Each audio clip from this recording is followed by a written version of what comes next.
अस्सलाम वालेकुम student.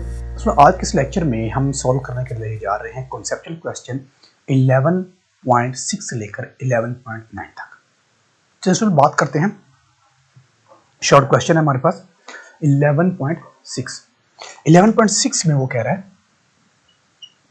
11.6 short question है और इस शॉर्ट क्वेश्चन में वो कह रहा है कि 2 पीपल हैं, 2 पर्सन हैं और वो कह रहा है कि एक ना लाउड स्पीकर होता है, साउंड चला हुआ है, इस तरह से इसमें साउंड निकल रहा है। ठीक है, 2 पर्सन है, ये भी और ये भी, दोनों का डिस्टेंस भी सेम है, दोनों सेम लाउडनेस सुन रहे हैं, लेकिन फिर भी दोनों डिसएग्री कर रहे हैं। डिसएग्री करने का मतलब है, सपोज पहला कहता है नहीं यार लाउडनेस ज्यादा है, दूसरा कहता है नहीं लाउडनेस कम है। ठीक है, लेकिन दोनों का डिस्टेंस भी सेम है स्पीकर से, दोनों सुन भी एक ही सॉन्ग रहे हैं, फिर भी डिसएग्री कर रहे हैं। उसकी रीजन ये होती है, देखिए लाउडनेस है ना, तो लाउडनेस से एक प्रॉपर्टी होती है जो हमें लाउड और फेंट साउंड बताती है। लेकिन एक और चीज याद रहे, जो लाउडनेस होती है ना also depends upon physical condition. Physical condition पर भी लाउडनेस डिपेंड करती है, याद रखना है।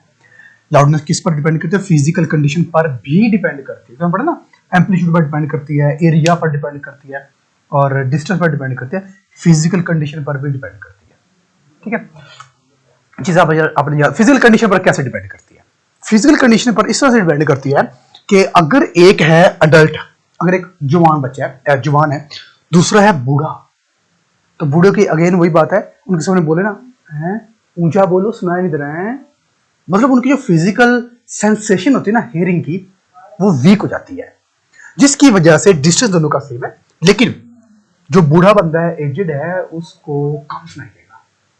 ठीक है, तो फिजिकल कंडीशन पर भी डिपेंड करती है, इसीलिए दूसरा हो सकता है बूढ़ा हो, जिसकी वजह से उसको कम सुनाई देगा। ठीक हो गया। नेक्स्ट है 11.7।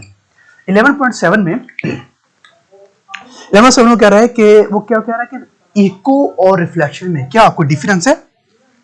Is difference between echo and reflection. वो कह रहा है क्या इको और रिफ्लेक्शन में कोई डिफरेंस है?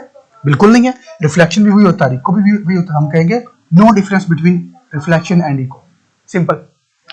फिर वो कहता है कि 11.8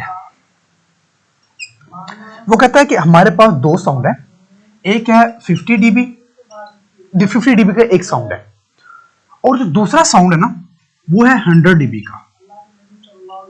अब वो कह रहा है कि अगर हम 250-50 ऐड करें तो क्या वो इक्वल 100 की हो जाएगा? 50-50 तो इक्वल 100 का हो जाएगा, लेकिन 50 dB 100 dB के इक्वल नहीं होगा। रीजन क्या है? हम यहां पर 5 टाइम बढ़ा रहे हैं, ऐसे ही है। एक चीज याद रखें कि हमने ये पढ़ा था 10 फैक्टर का, फैक्टर बाय 10, याद है हमने पढ़ा था कुछ इस तरह से, फैक्टर बाय 10। अगर हम 10 dB ऐड करते हैं, 50 प्लस 10 dB ऐड करते हैं, ये तो बन जाएगा 60 dB। जब हम 10 dB ऐड करेंगे ना, तो इसका मतलब है कि हम 10 टाइम लेवल जो है वो इंक्रीज कर रहे हैं। ठीक है, तो साउंड जो होगा वो 10 टाइम इंक्रीज हो जाएगा अगर हम 10 dB ऐड करते हैं। तो अब हम 20 dB ऐड करते हैं तो कितना हो जाएगा? 70 dB। लेकिन 70 dB का जो रिजल्ट आएगा ना वो 20 टाइम्स ग्रेटर हो जाएगा, 20 टाइम्स ग्रेटर हो जाएगा।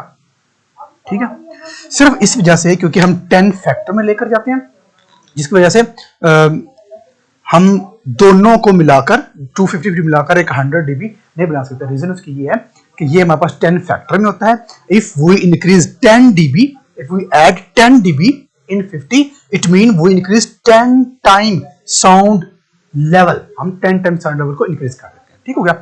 उसके बाद वो कह रहा है 11.9 है, 11.9 में कह रहा है कि अल्ट्रासाउंड जो होता है वो मेडिकल में कैसे यूज होता है। तो मेडिकल फील्ड में हम ऑलरेडी पढ़ चुके हैं। ये डायग्नोस का ट्रीटमेंट करने के लिए इस्तेमाल होता है, थायराइड का ट्रीटमेंट करने के लिए इस्तेमाल होता है, किडनी से स्टोन को डिस्ट्रॉय करने के लिए, उसके बाद ब्लड क्लॉटिंग जो वेन के अंदर होते हैं उसके ट्रीटमेंट के लिए इस्तेमाल होता है। ठीक हो गया।